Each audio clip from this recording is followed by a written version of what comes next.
As Florida's economy reopens, some people are actually lucky enough to head back to their jobs or apply for new ones. But we've learned some workers are being asked to share test results proving they're negative for COVID-19. Is that a reasonable requirement? Is it even legal? Eric Glasser's looking into that for you.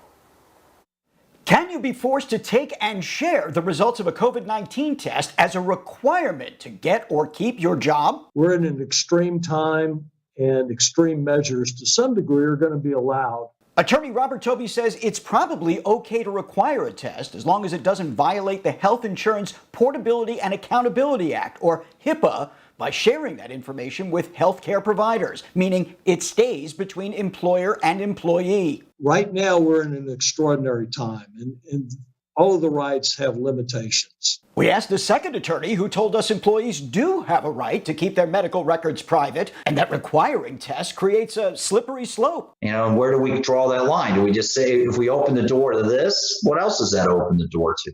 Another factor may be whether a test is really necessary at all. Are we talking about a backroom job where the employee has hardly any public contact, or are we talking about maybe a restaurant server who comes in contact with customers all the time? Until the courts give us some guidance, I'm not 100% clear if there is a black and white answer. And public health workers have already said without regular follow-up testing, a COVID-19 test requirement might serve little or no purpose. If you test somebody today, they may test negative because the virus hasn't hit their body in a way that it'll manifest yet.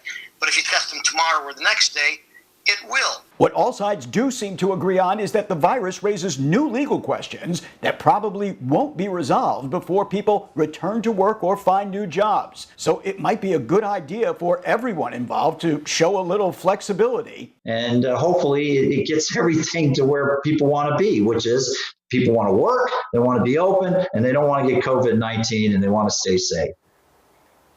Attorneys say it might do employers and their workers a lot of good to try to reach agreements ahead of time and only require information necessary to minimize the risk of exposure to the workplace and customers.